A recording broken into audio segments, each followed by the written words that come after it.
Hello students, इस video में हम अंग्रेजी बोलना सीखेंगे, वो भी बिल्कुल जीरो से। मेरा जो आपको इंग्लिश सिखाने का तरीका होता है वो बिल्कुल जीरो लेवल का होता है। इंग्लिश के छोटे छोटे सेंटेंस में आपको लेकर आया हूँ। इनकी अगर आप प्रैक्टिस करते हैं तो वाकई में आपको इंग्लिश बोलने में बहुत ज़्यादा मदद मिलेगी। तो हम हर एक सेंटेंस को देखिए पढ़ेंगे, हर एक शब्द का सही उच्चारण और हिंदी अर्थ भी सीखेंगे। और इस तरीके से आप जो सेंटेंस हैं उनमें जो भी नियम लगते हैं वो भी आपको याद रहेंगे। तो चलिए हम वीडियो की शुरुआत करते हैं। देखिए आई मतलब मैं, और विल आता है गा गी गे के अर्थ में। तो मैं विल गो, देखिए दोनों का अर्थ होगा जाऊंगा। गो मतलब जाना, तो विल लगा है, गागी गे आएगा तो विल गो मतलब जाऊंगा। आई विल गो के बाद हमेशा टू आता है। और कॉलेज का मतलब होता है कॉलेज या महाविद्यालय हिंदी होती है। तो मैं कॉलेज जाऊंगा, यानी कि I will go to college. अगर आपको ये कहना है कि मैं भविष्य में ये काम करने वाला हूँ तो आप वहाँ पर विल लगाएंगे। मैं कॉलेज जाऊंगा, I will go to college. अगर आपको कहना है कि मैं बाजार जाऊंगा तो आप यहाँ पर बदल देंगे। जैसे कॉलेज की जगह आपने लिख दिया मार्केट, बाजार जाना है, I will go to market, मैं बाजार जाऊंगा। तो जाऊंगा आने वाले समय के बारे में अगर आपको बताना है तो आप हमेशा विल लगाएंगे। I will go to college. अब हम आगे देखते हैं। ही ही यानी कि वह। मे बी आता है तो इसका अर्थ होता है हो सकता है, हो सकता है। और एट मतलब पर, होम यानी कि घर। तो देखिए ही मे बी एट होम यानी कि वह घर पर हो सकता है या वह घर पर होगा। इस तरीके से आप बोलते हैं ना। तो वहाँ पर देखिए ये मे बी जो लगा है, ये लगा है संभावना के लिए कि ऐसा हो सकता है। आपने अनुमान लगाया वह घर पर होगा या घर पर हो सकता है। ही मे बी एट होम। आगे देखिए, ही वह। विल बी का अर्थ भी होता है ग गी गे, लेकिन इसके बाद जो क्रिया आती है उसमें हमेशा आईएनजी लगा होता है। जैसे प्ले मीन्स खेलना, प्लेइंग मतलब खेल रहा। तो देखिए किस तरीके से आएगा, विल बी प्लेइंग मतलब खेल रहा होगा, खेल रहा होगा। अगर ये विल के साथ बी लगा है तो ही विल बी प्लेइंग, वह खेल रहा होगा क्रिकेट, यानी कि cricket. He will be playing cricket, वह क्रिकेट खेल रहा होगा। टुमारो यानी कि कल, वह कल क्रिकेट खेल रहा होगा। आपने ऐसा अनुमान लगाया कि ऐसा कल हो सकता है, कि वो कल क्रिकेट खेल रहा होगा। He will be playing cricket. आगे देखिए, यू तुम। माइट बी मतलब हो सकते थे, हो सकते थे। बिजी व्यस्त, ये संभावना के लिए होती है। जैसे आप इस तरीके से आप बोल सकते हैं शायद आप बिजी हो सकते थे, यू माइट बी बिजी। यानी कि जैसे आपने सोचा कि आप इस समय में जब आपके पास आता, हो सकता कि आप बिजी होते, मैंने ये सोचा है। तो you might be busy, you might be busy मतलब तुम बिजी हो सकते थे, तुम व्यस्त हो सकते थे। आगे देखिए, दिस यह। मे बी मतलब हो सकता है। हम अभी देखिए यहाँ पर देख चुके हैं चीप सस्ता, ये सस्ता हो सकता है। This may be cheap, this may be cheap. आगे देखिए,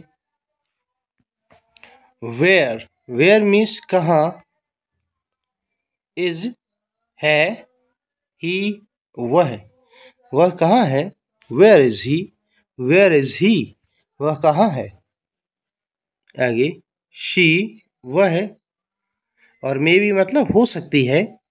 रीडिंग, रीडिंग मतलब पढ़ना। तो देखिए मे बी रीडिंग पूरे का अर्थ निकालेंगे, पढ़ रही होगी, पढ़ रही होगी। मे बी जब लगता है ना तो हम ऐसे अनुमान लगा लेते हैं कि हो सकता है वो ये कर रही हो। शी मे बी रीडिंग, शायद मतलब या शायद भी हम लगा सकते हैं, शायद वह पढ़ रही होगी न्यूज़पेपर, अखबार, शायद वह अखबार पढ़ रही होगी। She may be reading newspaper. तो हम ऐसे अनुमान लगा के जब भी बोलते हैं तो उन वाक्यों में हम मे बी का यूज़ करते हैं संभावना के लिए। इसको संभावना बोलते हैं कि ऐसा हो सकता है कि वो अखबार पढ़ रही हो, तो she may be reading newspaper. आगे जैसे माई मदर, मेरी माँ, माई मतलब मेरी और मदर यानी कि माँ, मे बी कुकिंग, कुकिंग मतलब भोजन बनाना। तो मेरी माँ भोजन बना रही होगी। आप ऐसा अगर अनुमान लगाते हो सकता है कि माँ भोजन बना रही हो, तो my mother may be cooking, my mother may be cooking, cooking मतलब भोजन बनाना। आगे देखिए ही, वह,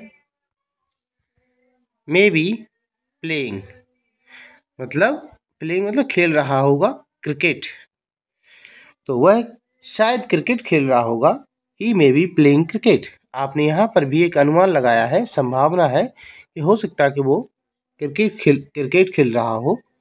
ही may be playing cricket, he may be playing cricket. आगे आई, मैं, ये शैल आता गा गी गे के लिए, गा गी गे, ठीक है। मीट मतलब मिलना, तो शैल मीट, देखिए मैं आई माने में, शैल मीट मत, शैल मीट मिलूंगा, क्योंकि गा आना है तो मीट मिस मिलना, तो शैल मीट मतलब मिलूंगा। शैल से गागी गे का अर्थ आता है। ये शैल आई के साथ लगता है, पुरानी इंग्लिश में ये लगता था, लेकिन अभी वर्तमान में जो अभी इंग्लिश चल रही है उसमें शैल का प्रयोग बंद हो गया है। तो मैंने आपको इसलिए बताया क्योंकि ये भी कई जगह आपको मिल जाता है। आई के साथ जनरली अब विल लगाने लगे हैं, लेकिन आई के साथ ऐसे शैल लगता है। तो आई शैल मीट, मैं मिलूंगा, यू तुमसे, यहाँ पर कोई अनुमान नहीं है, यहाँ पर तो सीधा बोला गया कि मैं तुमसे मिलूंगा, और टुमारो यानी कि कल, मैं तुमसे कल मिलूंगा। I shall meet you tomorrow, I shall meet you tomorrow, मैं तुमसे कल मिलूंगा। आगे यू तुम, माइट बी शायद, जो माइट होता है ये बहुत ही कम संभावना को बताता है। बिजी व्यस्त, तुम शायद व्यस्त होगे, ठीक है, उस समय शायद तुम व्यस्त होगे। यू माइट बी बिजी, तो मे बी आता है शायद के लिए। जैसे देखिए दिस पेन मतलब यह पेन, यह पेन, मे बी शायद, चीप सस्ता, शायद ये पेन सस्ता हो सकता है। This pen might be cheap, ठीक है, या ये पेन शायद सस्ता होगा। This pen might be cheap. He, वह, माइट बी शायद, विथ साथ, हिज अपने,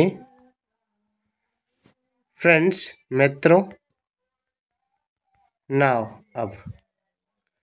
तो ही माइट बी वो हो सकता है, शायद वो हो सकता है, विथ हिज फ्रेंड्स नाउ, अभी अपने मित्रों के साथ। नाउ अब या अभी, अभी वो शायद अपने मित्रों के साथ हो सकता है। He might be with his friend now, he might be with his friends now. तो माइट जो होता है बहुत ही कम संभावना को बताता है। जैसे देखिए ही माइट बी, वह शायद ईटिंग खा रहा होगा, फूड भोजन, शायद वो इस समय खाना खा रहा होगा, या शायद वो खाना खा रहा होगा। He might be eating food, शायद ही खा रहा होगा, इस तरीके से। जैसे आगे देखिए ही माइट बी लर्निंग मतलब वो शायद सीख रहा होगा, लर्निंग मतलब सीखना, इंग्लिश, शायद वो इंग्लिश सीख रहा होगा। He might be learning English, he might be learning English. Next you would B, तुम होते, बिजी व्यस्त, तुम व्यस्त होते, इसका अर्थ क्या होगा, यू वुड बी बिजी तुम व्यस्त होते। ये देखिए एक ऐसी स्थिति है जो काल्पनिक है, मतलब जो वास्तविक नहीं है। आप ये कहना चाह रहे हो कि हो सकता है कि आपके साथ ऐसा हो जाता, आप ये होते, आप व्यस्त होते, लेकिन आप हो नहीं। इस तरीके की जनरली हम बात करते हैं कि शायद अगर तुम जैसे तुम्हारी शादी हो जाती ना तो तुम व्यस्त होते बहुत ज़्यादा, या तुम काम करने लगती तो शायद तुम व्यस्त होते, तुम व्यस्त होते। यू वुड बी बिजी, तुम व्यस्त हो सकते थे या तुम व्यस्त होते।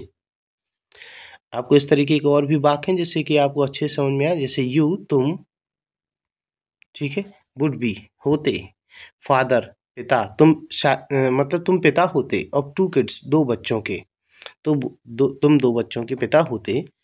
इफ़ यू गॉट मैरिड, यदि तुम गॉट मैरिड शादी करते, ऑन टाइम समय पर, यदि तुम समय पर शादी करते तो तुम दो बच्चों के पिता होते। You would be father of two kids, तुम दो बच्चों के पिता होते। If you got married on time, यदि तुम समय पर शादी करते। देखिए आगे, इफ़ शी हेल्प मी, यदि वो मेरी हेल्प करती, मदद करती। इफ़ शी हेल्प मतलब होता है मदद करना।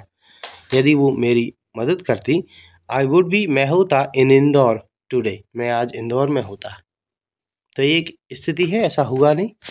इफ़ शी हेल्प्ड मी, यदि वो मेरी हेल्प करती, मदद करती, आई वुड बी, मैं होता इन इंदौर टुडे, मैं इंदौर में, आज मैं इंदौर होता। आगे, इफ़ यू वर हियर, यदि तुम यहाँ होते, यू वुड गाइड मी, तुम मुझे गाइड करते, मेरा पथ प्रदर्शन करते। इफ़ यू वर हियर, यदि तुम यहाँ होते, यू वुड गाइड मी, तुम मुझे गाइड करते। आगे देखिए, if they were my friends, यदि दे वे वर होते, माई फ्रेंड्स मेरे मित्र, यदि वो मेरे मित्र होते, they would be helping me, यानी कि वे मेरी मदद कर रहे होते, वे मेरी मदद कर रहे होते। तो इस तरीके से अगर आप प्रैक्टिस करते हैं तो आप इंग्लिश बोलना आसानी से सीख जाएंगे। तो अगर आपको वीडियो अच्छा लगा हो इसे लाइक कीजिए। वीडियो देखने के लिए धन्यवाद।